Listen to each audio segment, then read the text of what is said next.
Hello and welcome to the Wonder Women podcast. My name is Katie Freeman and I am your host. Every week, every Wednesday and Friday, I bring you an interview of a female or non-binary maker from all walks of making and from all over the world. Today's guest is Sylvie Rosenthal, and Sylvie is a woodworker, a furniture maker, a sculptor, just really, especially anything in wood, specifically, just can do some magical things. So I really enjoyed chatting with Sylvie and learning about her roots starting from age 6 and how she's just like continued that love of making and love of learning all the way through. I will say that at the end of this interview, I was super jazzed. So I'm pretty pumped to know that all of you will be super jazzed as well. Before we hop into the interview with Sylvie, I want to give a big shout out and thanks to the patrons over on Patreon. So thank you so much. Kevin, Lefty's Woodshop, Christy, Twisted Twine, Christina B, Jeremy Speece, Sammy, Go Sammy Lee, Sven, Dwarf Size Workshop, Rachel, Moody Makes, Bonnie, Tool Mom Bonnie, toolmomstore.com, Laura, Oakley Soap Company, Mary Lou, Made by Mary Lou, Amy, Bison Valley Carving, Dan and Kelly Reclaim Living Store, Brandy Studio Obey, Kathy, the one with the tools, Ellen Little Bear Furniture, and Ethan Carter Designs. Thank you all so very much for your ongoing and continued support, helping to produce 2 episodes a week, every week. If you would like to get your name on that list that gets read at the start of every podcast episode, please go check out patreon.com/Wonder Women Pod. And women is with an E-N. Okay, so Wonder Women Pod. Go check that out. A bunch of different tier levels to choose from, starting at $1 a month all the way up to $30 a month, which makes you a podcast sponsor and get your own little spot within the episode. All right, no further ado, here is Sylvie, and enjoy the interview. See you on the other side. So yeah, I like to start by having my guests introduce themselves. So when you're ready, I'm going to let you do that. Okay, so hello, my name is Sylvie Rosenthal. I am an artist, woodworker, sculptor, educator, and designer based in Madison, Wisconsin. And my studio is Lower Astronomy Studios. Excellent. And that's a long list of things to like be. Yes. Yes. So my first question is a big one, but I want to know, tell me your story from the start, from like kid to how you got to where you're at. So yeah, great question. I got to where I'm at because of my childhood. I do not come from a family of makers.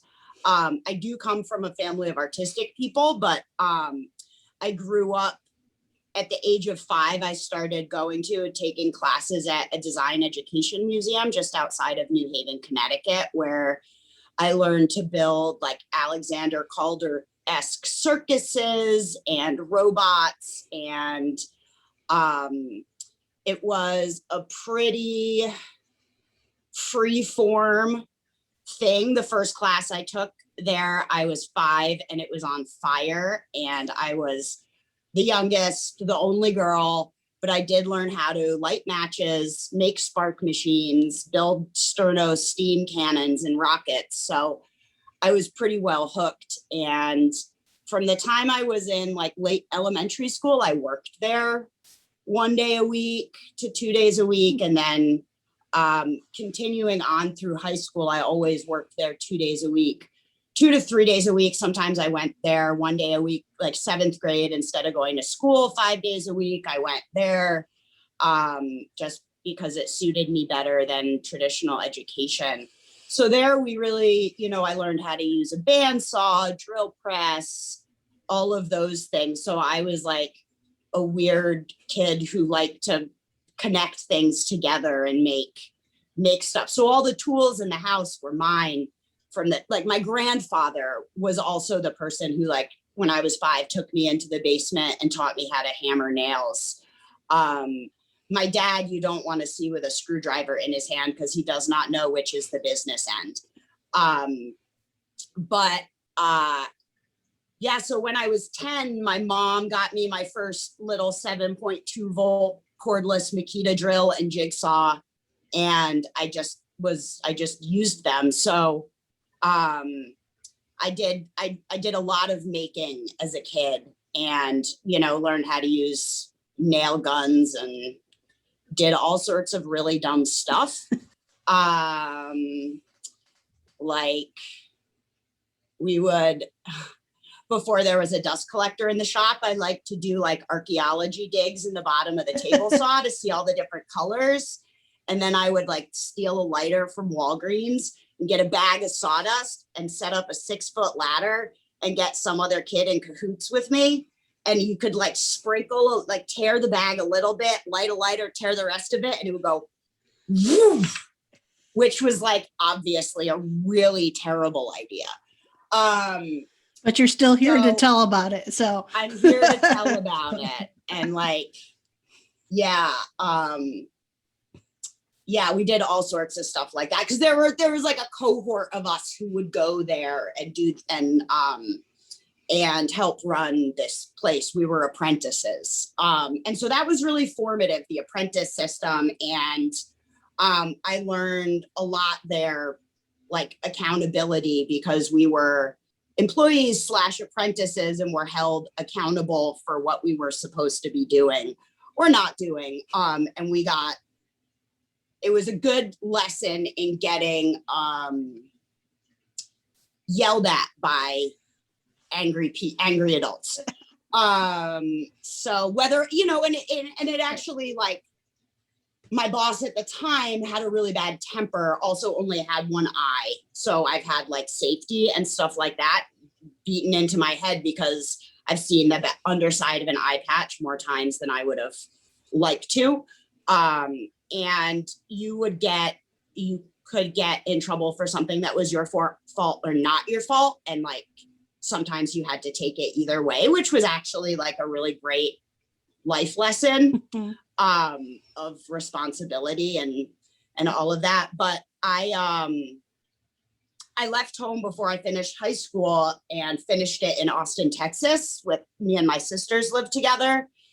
And I went to welding school. When I was 19, I did a terrible job applying to college the first time. So I went to the Austin Community College for welding for a year, but I did not want a 40-hour-a-week oil rig job because I was 19 and was like, that doesn't sound fun.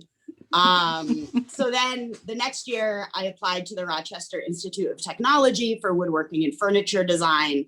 And I went there, and that was really great for tempering like the belt sander racing kid in me.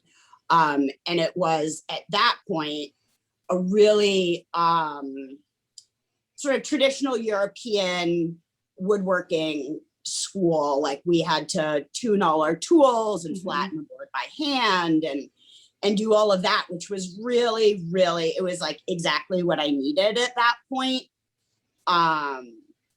And a really wonderful education. So that was a 4-year woodworking program. And then in the summers, one of my professors there, Andy Buck, had been a course student at the Penland School of Crafts. And he was like, you should apply to do a summer program at Penland. And I was like, okay. So the summer after, I think it was like my junior year, must have been my junior year, or sophomore year, I applied yeah, after my sophomore year, I went to Penn. I got a scholarship to take a class at Anderson Ranch and one at Penland. And that was really wonderful and sort of introduced me to the wider world of wider community within craft. And it was great. And I loved it. And then, so when I was down at Penland, I made some new friends there. And the next 2 summers I helped run the wood shop there. And while I was there, I met Doug Sigler, who had just retired from RIT. My first year of college was his first year of retirement.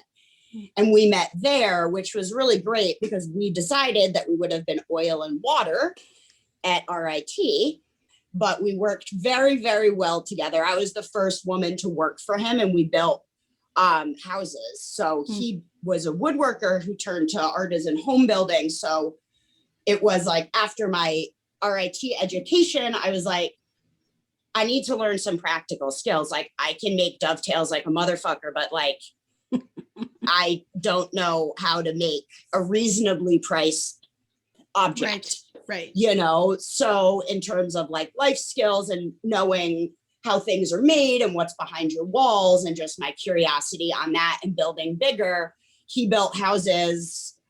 We built houses with a really small crew. There was only 3 to 5 of us.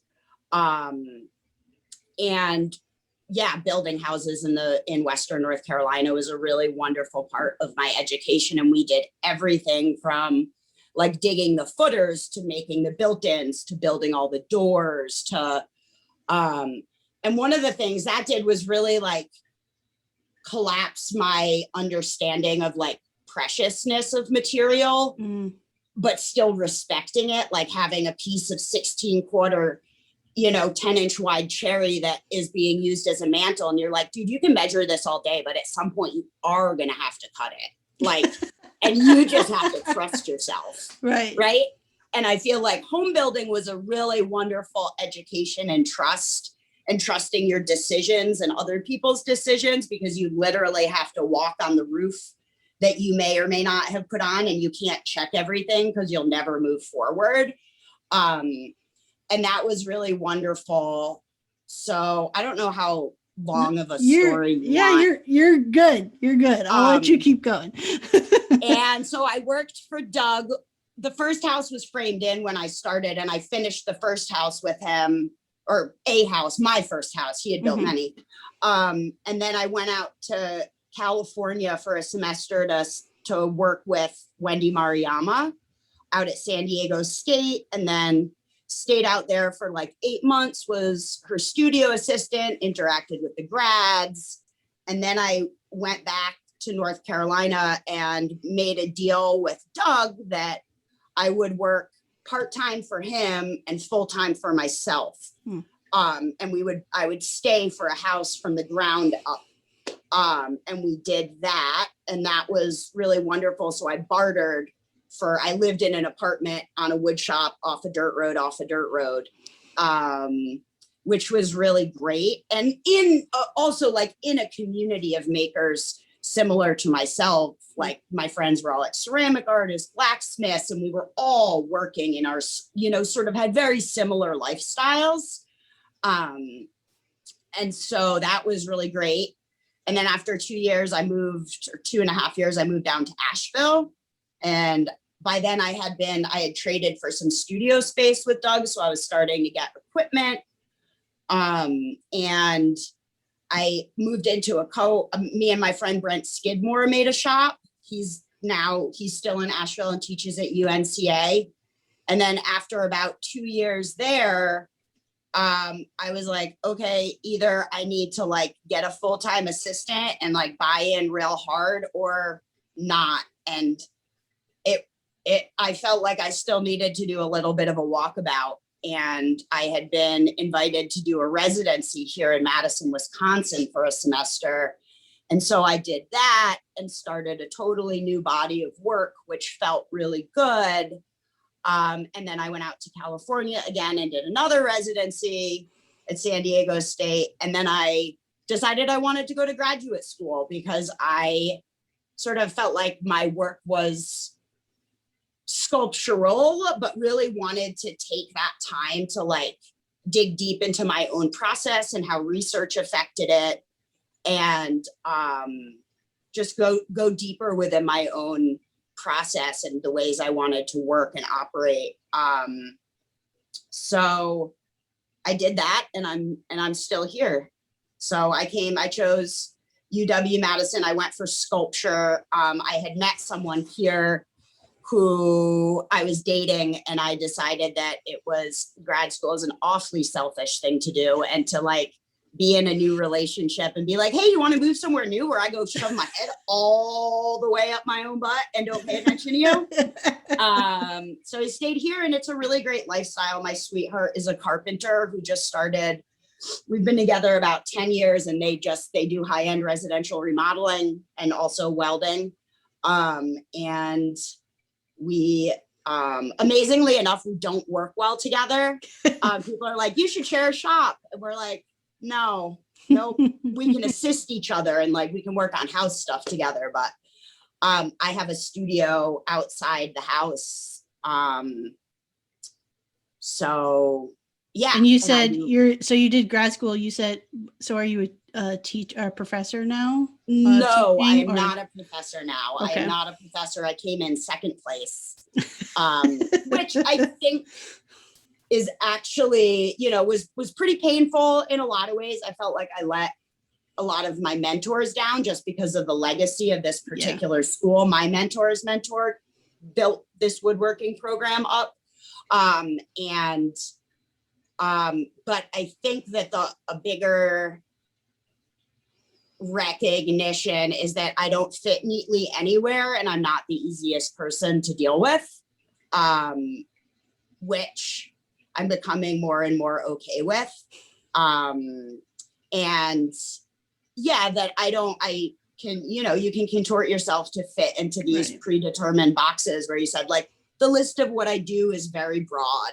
I'm a sucker for an interesting prompt. And I think that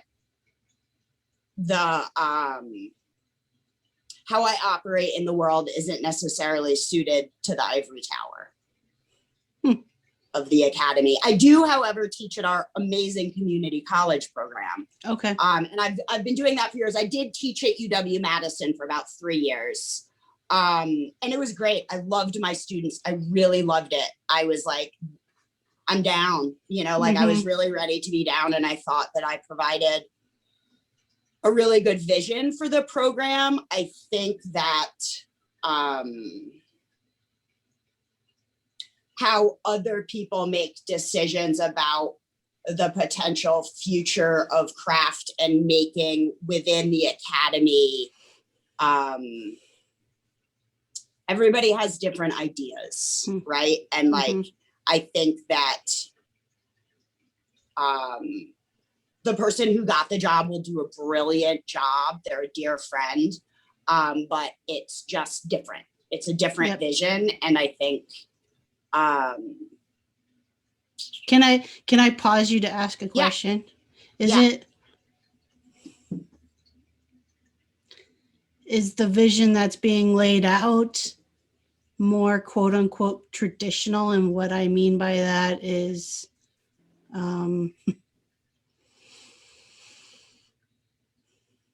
stay in your lane, I think it's more staying. I think so. What I think it's not grown beyond the studio furniture model.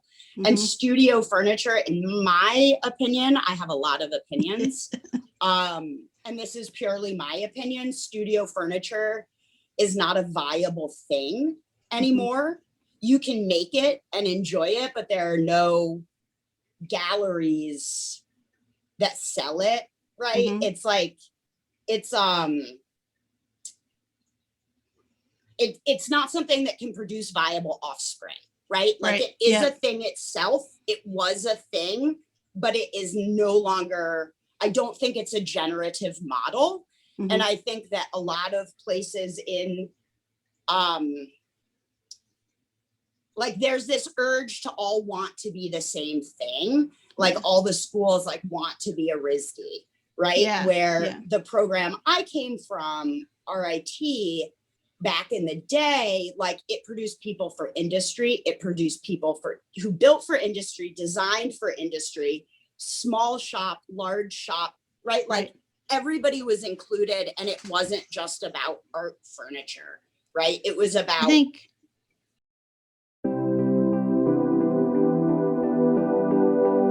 Hey makers, I want to tell you a little bit about today's episode's sponsor, Athena Outfitters. So when I'm in the market for a new pair of work boots, I do a ton of research, make sure I'm getting something that's going to fit right and going to last. Well, Athena Outfitters is a quality workwear brand for hardworking women that has a tons of experience with footwear. They've taken the time to select the very best shoes and boots made by each of the most reliable footwear brands. And when I shop at Athena Outfitters' site, it saves me time and energy because I trust that they found the best shoes for every job and activity. Plus bonus, you can shop online. So next time you need new work boots or some other type of high performance shoe, check out AthenaOutfitters.com, gear with grit. And Athena is ATHENA, and then outfitters.com. You can also get a special discount at checkout by using the coupon code MM, that's capital M 15 for 15% off any purchase, just because you're a listener of the podcast. All right, let's hop back into the episode.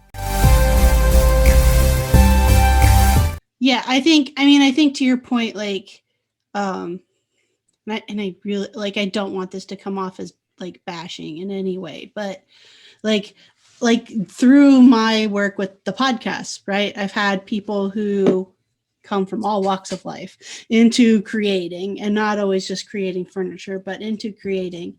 And there is definitely like a standard vibe that comes off of people coming out of academia to it versus coming from like a, not always like DIY, but just a more like, to your point, like industry route to it, right? And now, do I think to myself, I would have loved to go to college for like furniture design and woodworking? Like, I absolutely, like, that's probably going to be one of my biggest regrets, is not having that experience in my life. However, I also, like, I think now feel like if I had, that would have limited me. Like, I feel like I wouldn't have as broad of a perspective on like what craft could be if I had gone that route. Right. And I think that after RIT, it was a wonderfully technical education, and it was exactly what I needed. And I really appreciate that. Like, there is inherent benefit in designing your own work. I'm glad we didn't do replicas. But I think that there was also a lot of unlearning, just as when you go through any education, like the pendulum sort of has to swing, and you find your own, like medium of where all those things intersect, and you find your spot in it, and I think that that's the beautiful thing, is that there is no like pre-designed map, right? Like there are all these channels that you can go in, and I think that that's really important. And that's why, like, I like doing a number of different things. Like when I teach at the community college, we have a really wonderful construction and remodeling program here in Madison. And like, half of the people who work there are women, they're queer, they're like, and it's wonderfully inclusive, but it's also the community college model where you get way more diversity than you do, so I love the opportunity to teach with them, because like bottom line for me is like teaching people how to use tools is empowering. Absolutely. Right. And like, that's where like my thing of educating is that like, I want everybody to be able to fit, you know, like how I recognize my position of privilege as like a white middle class woman who has dealt in a cis male world, that like, I will buck up. Like, I don't care anymore. Like, I'll make an awkward situation more awkward. You know, if you're like, well, I'd like the, you know, like, you know, I don't know, anything. Like, I need the male part of that. You're like, you need a dick plug? Is that what you're saying? You know, like but that's a privilege. Like, right. I've dealt with subs. I can deal with people. Like, I can play the game. And that really, and because of my experience and the worlds I've operated in, I can do that, no problem. But I want women, you know, and especially POC women, to feel comfortable dealing with subs or knowing what to do in their own houses to empower themselves, you know. And I really like the idea of having like all these women in Madison who can like skill swap and like help each other with their renovations for a day, and like building, you know, that it does build community, like metaphorically and literally, and all of those things. So, you know, and it's really, my own work is a lot of different things, but when I teach at the community college, it's like, I love the pragmatism of their programs, because it's like, they do the research about, you know, there are different sub programs that like do the research of what industry needs to start training people for like living wage union jobs in town, you know, which is just is also really, really important. And I get really excited about that, because I know that people who make things, artists, like, we are valuable to our communities. Like, I pay a mortgage, I pay rent, I pay my employees as well as I can, you know, that like, we are a solid part, you know. It's not like, oh, they sleep late, blah, blah, blah. If like my privilege in life is missing rush hour, I'll take it. You know, like, I can go into work when I want and leave when I want, you know. But it's a hustle. Yeah. Yeah. And I think, I think you kind of hit the nail on the head. Like, I think that all of that gets missed in the more traditional, like, university world.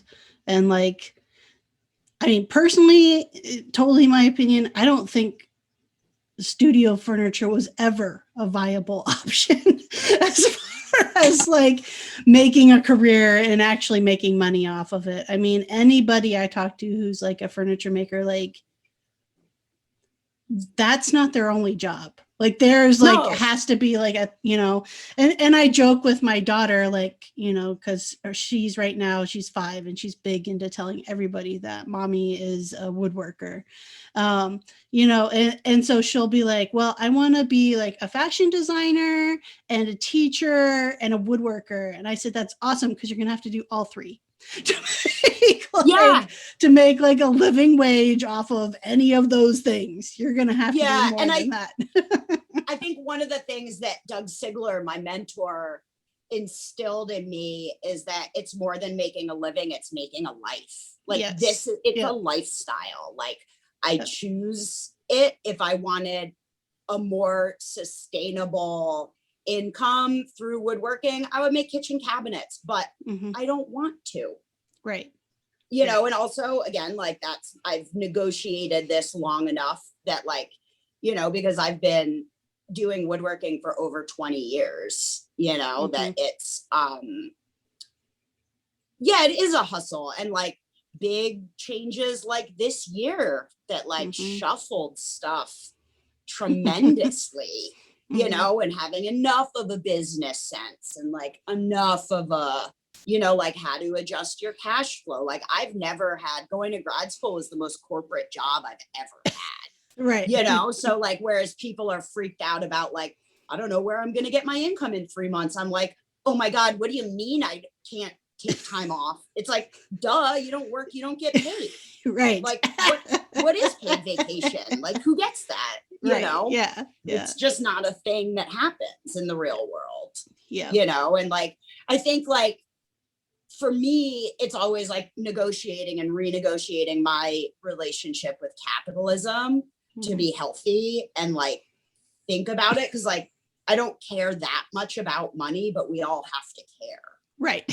You know, like you need at least, you know, some place to live and like some amount of food and like, right. Clothing. And like for the longest time, like, you know, I kept my overhead really, really, really low because I would travel like once a week, a month, or like for teaching or for shows or to visiting artist things. And then last February, I doubled my square footage, and that, you know, that has a huge impact on my overhead and what I do, but it's also allowed me to stop being a shapeshifter as much, where like I have to move this from over here to work on this, and I can finish while also using my table saw, while, you know, like, which is huge. And especially with COVID, you know, I have assistants 2 to 3 days a week, and it allowed me to keep us safe. You know, like I couldn't have done that in you know, my 1,100 square foot studio, but now that it's like 2,400 square feet, I can. Yeah, so let's talk about that. So you listed again a big list at the start of the. So what are you? I mean, what kind of things are you making in your studio? So in the studio, we do a lot of stuff. I have a production line that we make. So we make mirrors, mostly mirrors, vases, a lot of stuff that like are quirky little projects. I'm also in the middle of making my own e-commerce website. I've been for 10 or 15 years, I've worked with the Artful Home, which is a really wonderful outfit based in Madison, Wisconsin. They sell handmade work from makers across North America. And that's what helped me pay for grad school, was my mirror work. And so that is like web-based production. And that's mainly what my assistants help me with. I only have my assistants help me with paid work. So like something that I know is destined for commerce, less speculative. I am also making a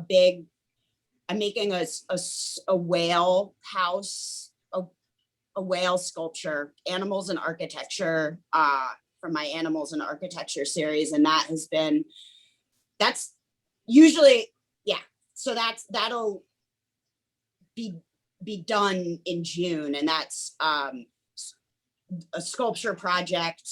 I have been designing an accessible tabletop Sloyd rig kit for people of differing abilities to be able to learn Sloyd, knife work, and simple woodworking. I also teach kids in my studio. I'm big into teaching children. I think if we want to like diversify craft and empower kids, it needs to start young. And so right now I have a small pod that I teach every other week in the studio, and they're doing college level work. Like I have a 4-year-old doing college level work. We're making chairs right now, but we do all sorts of other things like lessons in leverage. Learning how to hammer nails and pull nails and build things. I've also been, over this last year, been developing, making creativity, curiosity, building kits for kids that on the new website will be like a quarterly subscription. And that was really because kids are spending so much time on the screen right now, and building things from kits that are not laser cut, not cookie cutter, where there is a little more challenge to it. And I would say that every child needs hammer time this year, and adults probably do too. So the instructional stuff is YouTube, is video based, but that way I can connect it to the larger world and to trees and to the economy and to history. which I think are really important material lessons. So we have a lot going on in the studio, and you do, besides like getting images of everything for the website, and there's not really a model for how I want to make this website. So that's been a really interesting thing. Writing is not my strong suit. So figuring out like the text and the voice and because at first it was just going to be a strict e-commerce site and not my sculpture stuff. And then it's like, it doesn't paint the picture of like who I am and what the studio does and what it aims to do. And I want to start working, like have an apprentice system in my studio. And my studio, I hire women and queer folks and marginalized other like trans POC folks who will have a much harder time finding employment in a mainstream wood shop. Whereas, like my studio, I hope for it to be like a safe space, where, people can feel like they can learn and make mistakes and be a good spot. And what else are we working on? But we have, there's a lot going on. So, okay, I'm going to try to break down and get to I'm all also of a them. hired gun. I make furniture on commission. There which you go. I think I make objects on commission. I made a whole suite of tools for friend and professor who does fiber textiles and weaving. So it's all these tools for threshing hemp to make textiles. Okay. So I'm gonna try to dive into each of these as best I can. So first, the kind of the like go to, like your mirrors and stuff like that, your production type stuff. So do you feel like, you mentioned earlier, like, do you feel like you've gotten your past experiences taught you how to like do those objects where you can still make a profit off of them? Yeah, I mean, it's been a learning experience, that like, especially as an employer, because for better or worse, like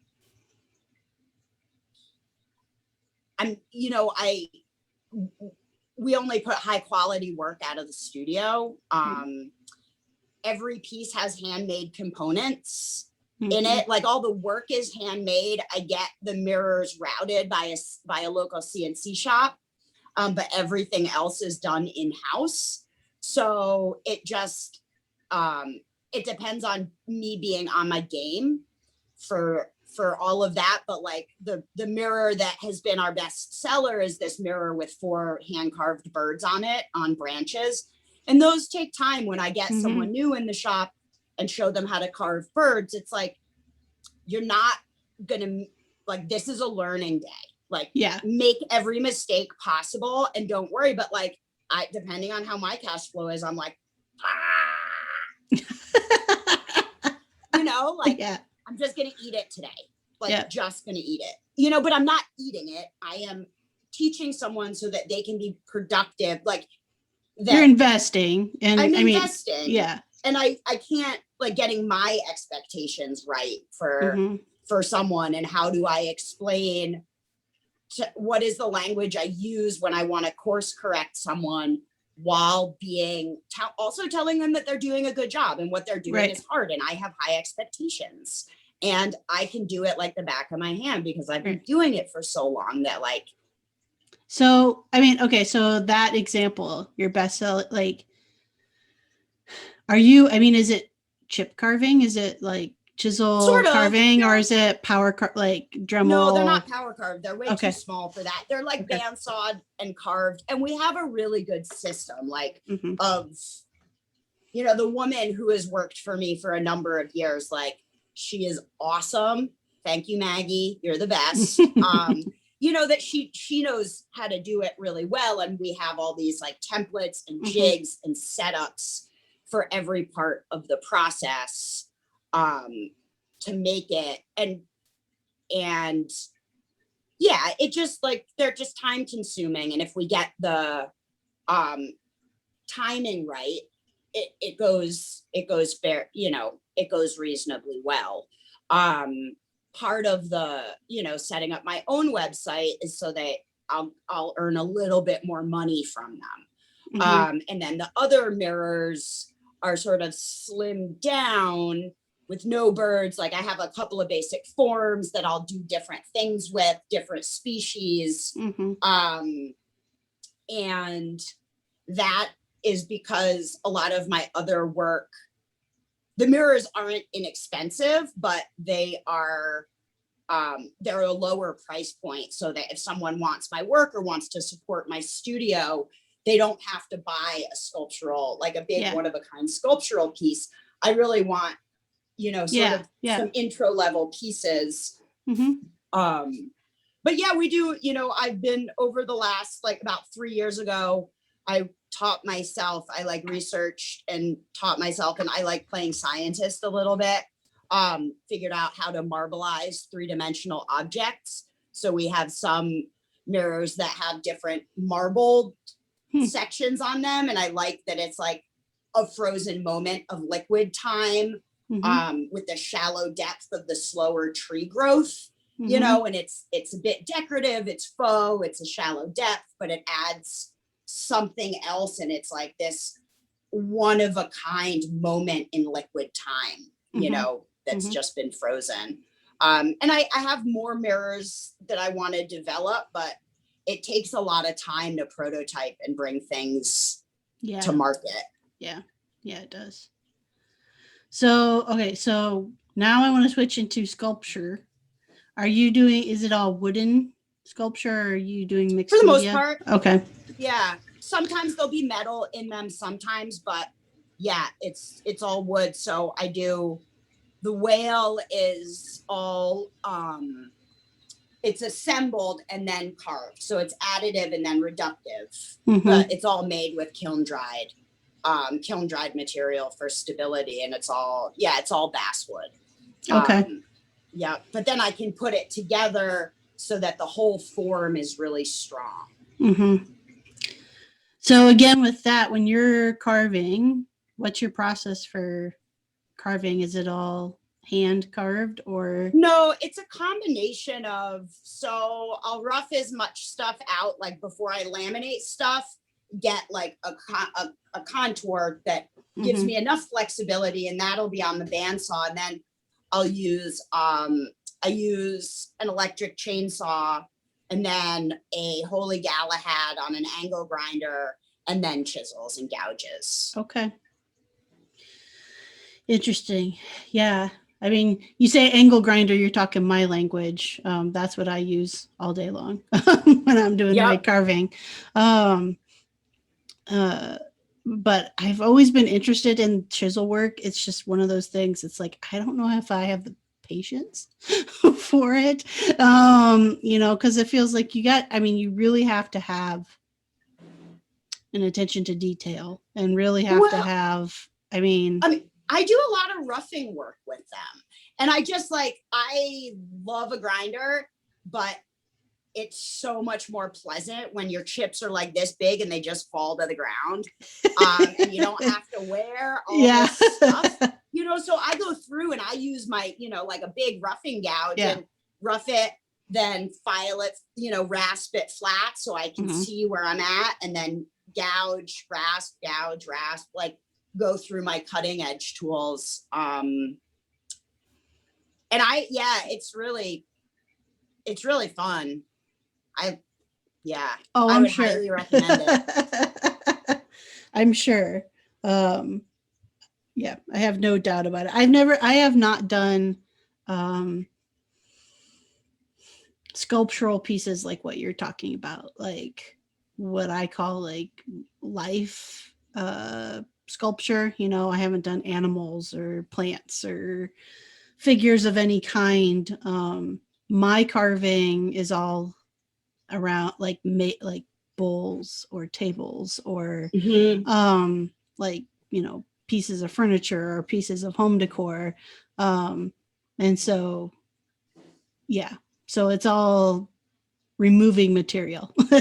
Yeah, I would say that, I remove material, and the thing about wood that's different than something like ceramics or metal is that when you're carving, it's only reductive, right? We can't smush and stretch and, like, so everything I feel like goes through this really painful, like awkward teenage phase where you're like, is this right? Exactly.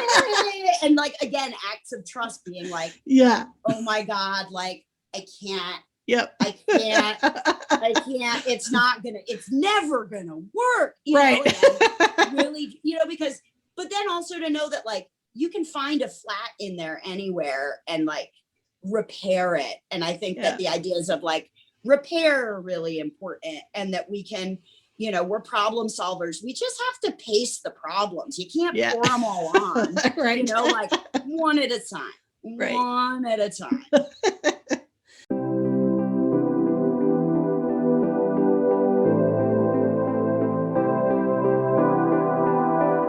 Hi makers, today's episode is brought to you by toolmomstore.com. Tool Mom and Company is for all ages, genders. They have what you need for your one-stop tool-related merchandise of gifts and clothing. The products are fun, fashionable, one of a kind. In fact, I have two of the mugs. One has a circular saw with flames coming off of it and says "Go Girl." Another one has the definition of a tool chick. Both of them are super awesome, and I have coffee out of them almost every morning. So check out toolmomstore.com or find them on Instagram at toolmombonnie. You can receive an extra 20% off at checkout by using the code MAKERMOM.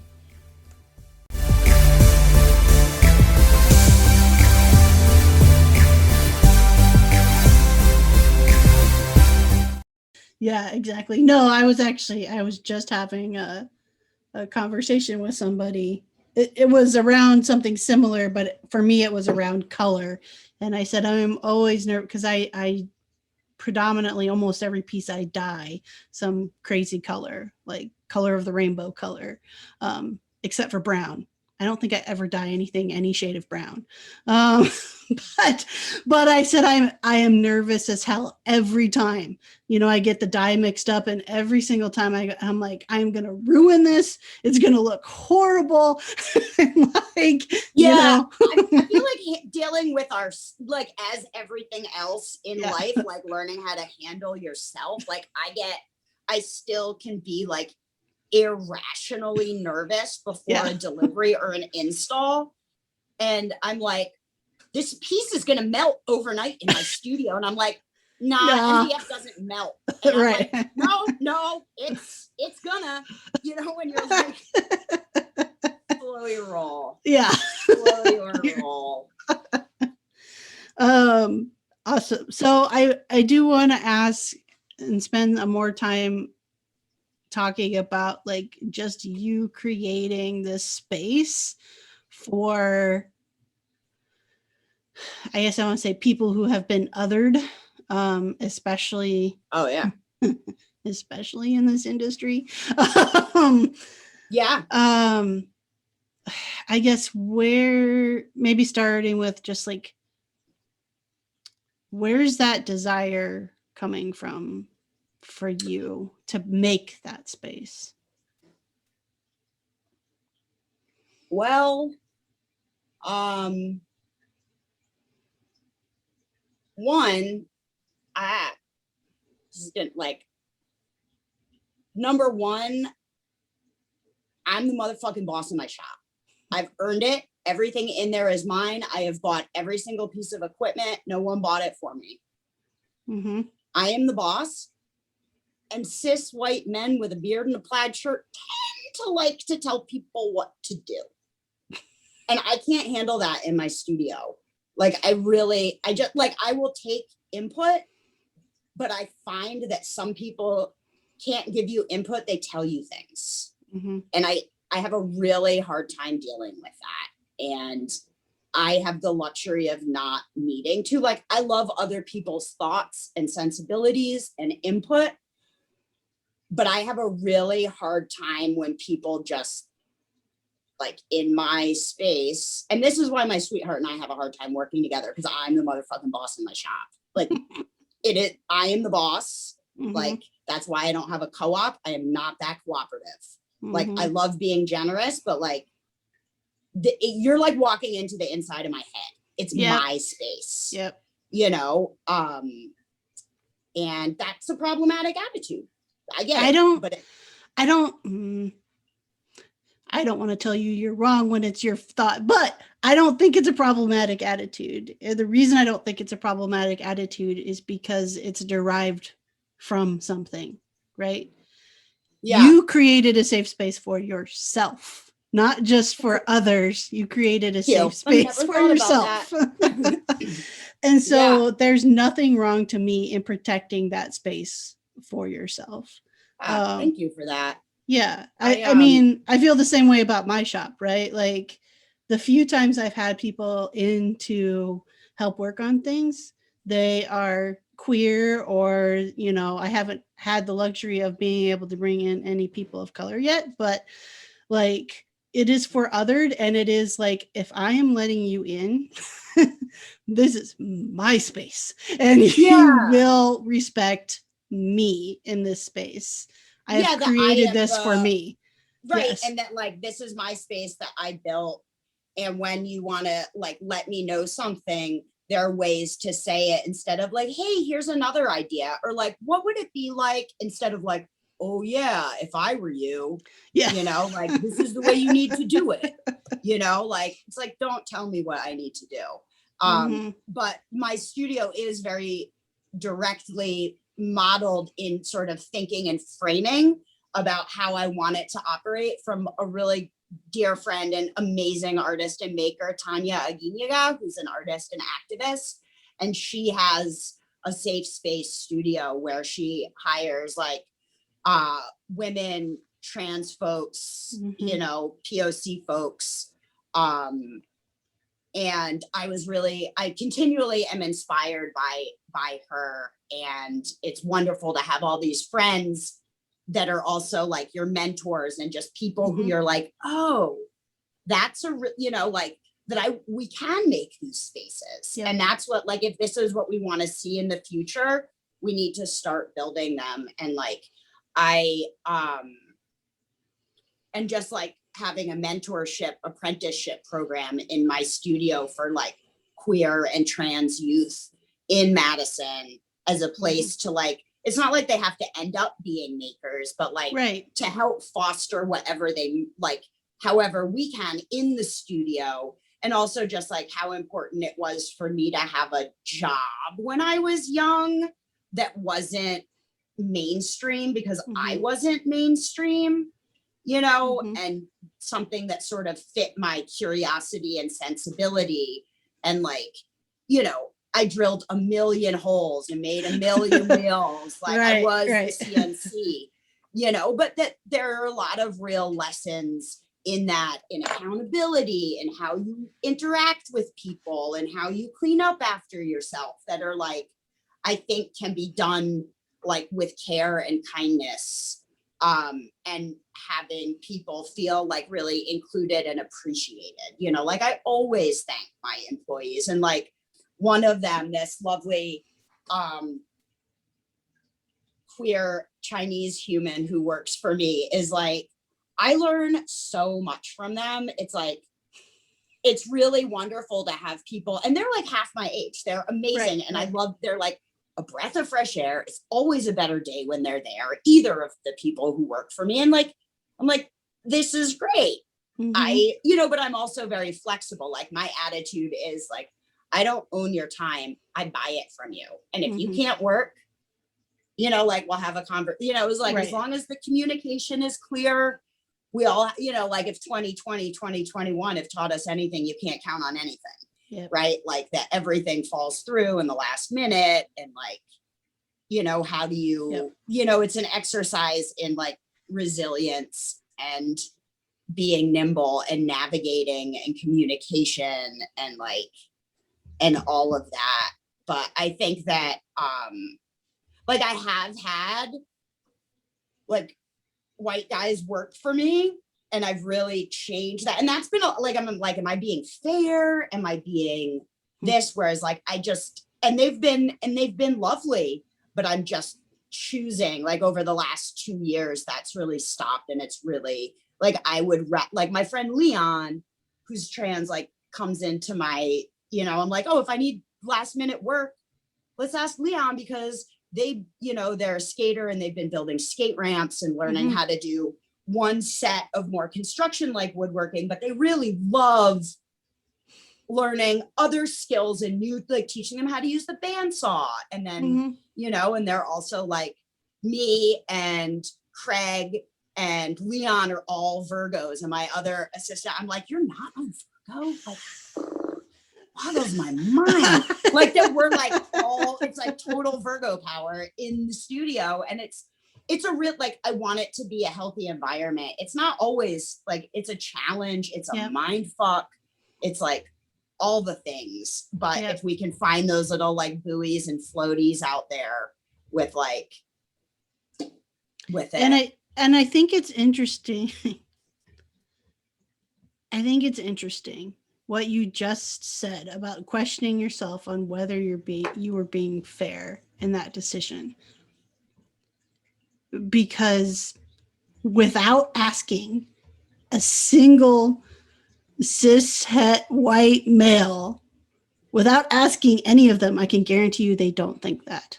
They don't think about, is it fair that all I hire is other cis-het white males? Like, they don't think that at all.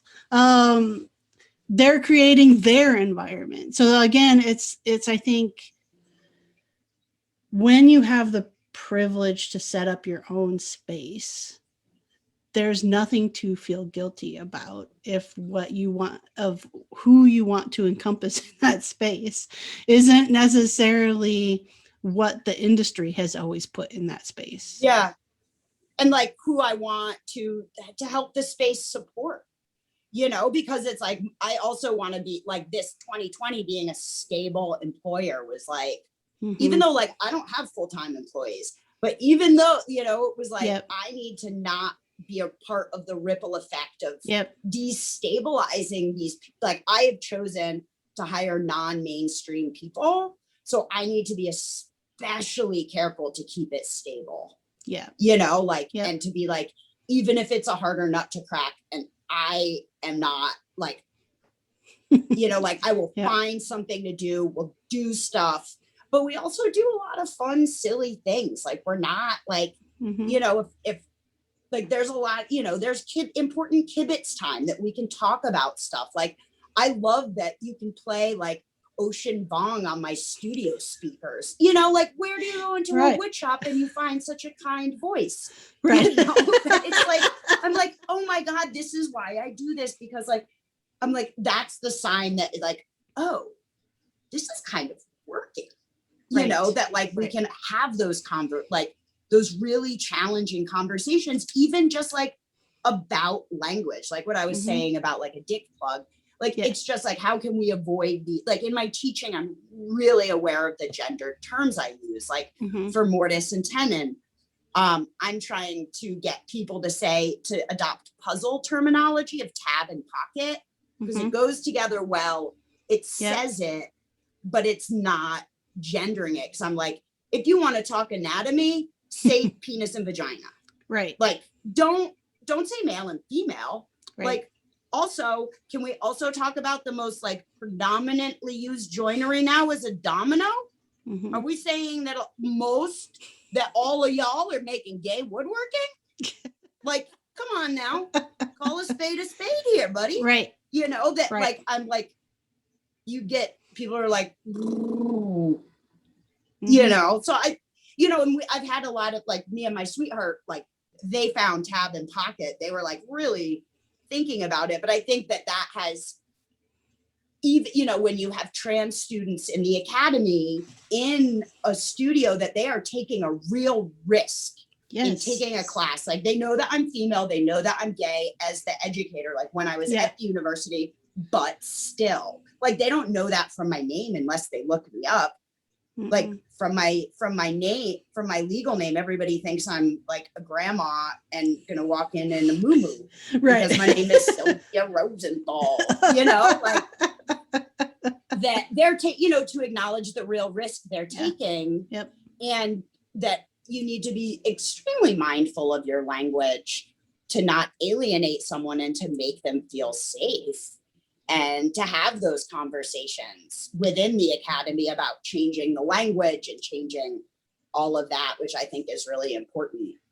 Do you think, I mean, I guess I don't have any better way to ask this. Does this need for making safe space for queer, for trans, for POC? I mean, is it coming from, were there times in your education and in where you worked where you did not feel safe to show up as you? I wouldn't say that I didn't feel safe, because I'm a child of privilege, and I'm white, and I was queer, like I was fine with my queer identity before I went to college. Like I went later. I came out in high school. I went to welding school first, and then I went to woodworking school, and I was pretty well secure within myself. But within that 4-year program, I think 1 year there were 2 other women in the program, but most of the time there was just only one other woman. And I think that like I was just used to that sort of a thing, but that's not to say that like, I mean, right, I went to college, I graduated in 2003. Like, I don't know how old you are, but like language back then was really different. Oh yeah, like we're about the same age, so that didn't exist. Right, like I'm so impressed with the youth right now for giving us all this language to be able to talk about things, because like back then, like within the last 2 years, I've realized like I think I was assaulted in college, like, but I didn't, like by one of my classmates, and I didn't, like, I knew it wasn't okay. I stood up for myself in the moment. And I told them to never fucking talk to me again, but I didn't tell anyone. Right. You know what I mean? Like it wasn't the language of assault, because it wasn't like, I think that because I stopped it, that I like negated it and was like, I can handle this. This is someone who I knew liked me. I thought I'd been clear that like I was gay. I don't like you. Right. Like, my girlfriend, like I assumed all these things, but like, I also want to diversify the field. I think it comes from wanting to diversify the field, and like, it is so white and so straight. Like I've been trying to research I just keep thinking about the difference between STRAIT and STRAIGHT. I like the history of words and etymology a lot, and like straight and narrow versus not curved versus like, and how really like straight people are STRAIT, like the nuance between the words. And how woodworking has a lot of straight lines and is and that's sort of like my like why that, and and there's a lot of logic behind why there are straight lines. I can appreciate a flat true line, but I don't call it straight. Right, like it is and I just want in order for the field to grow, it needs to be inclusive, right? It has to be wide enough for everybody's vision to be included and be there and be different and like respect all, be a little more, be edge to being more inclusive of different kinds of knowledge, because what we consider woodworking for the most part is mainly European woodworking.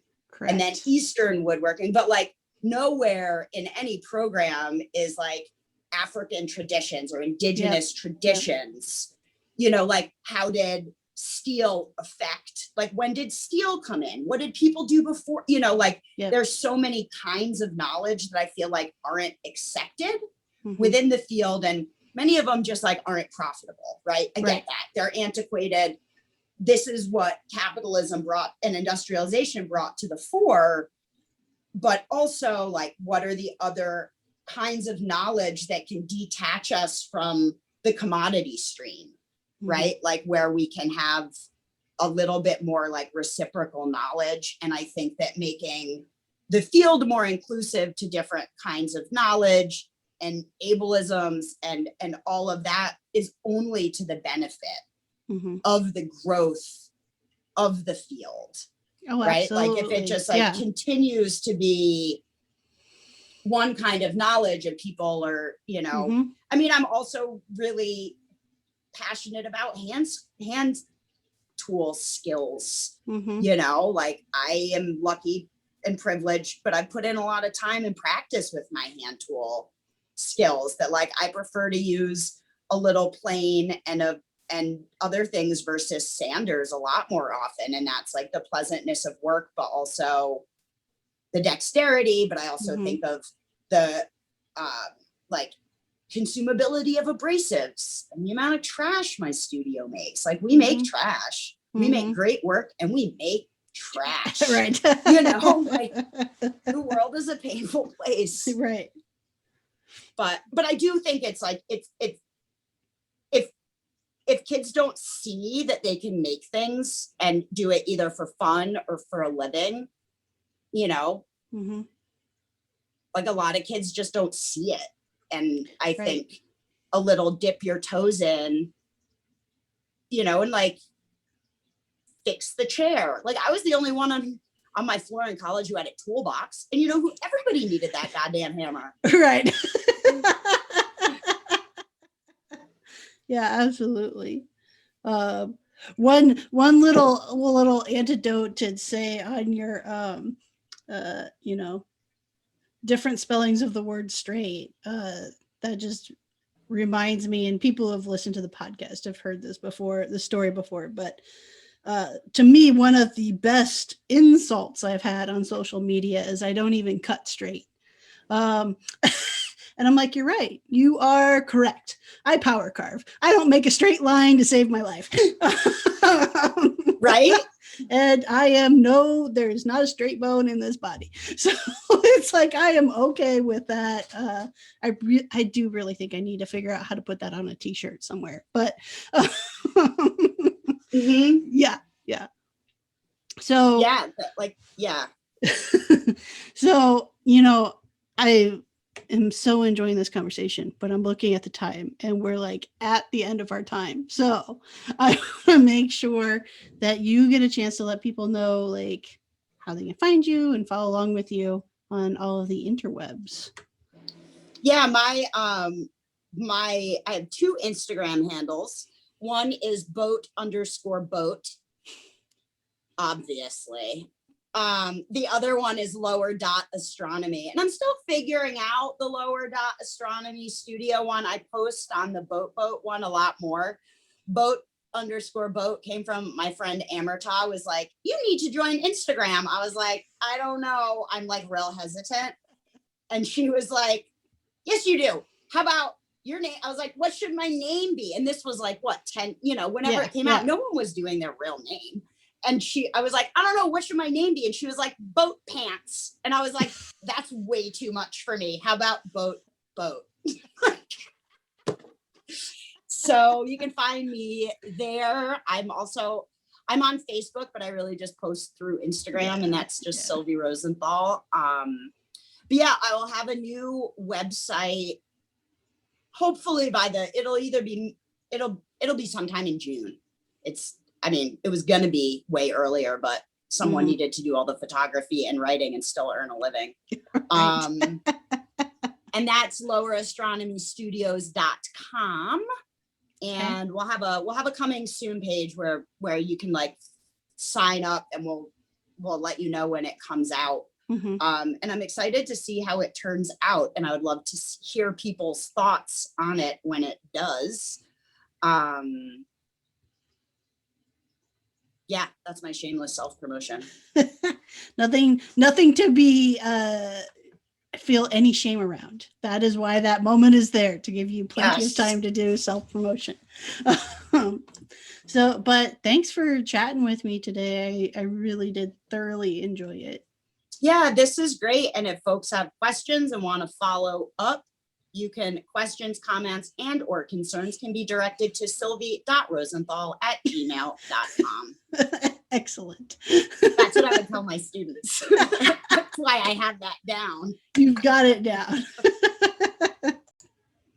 All right. So again, that was Sylvie Rosenthal. I'll include the links on how you can follow along with her and find all of the pieces she's working on in the show notes for the episode. So you can find that in the description of the episode for whatever podcast app you're using. And then if you're watching this on YouTube, just check the description down below and you'll find those links.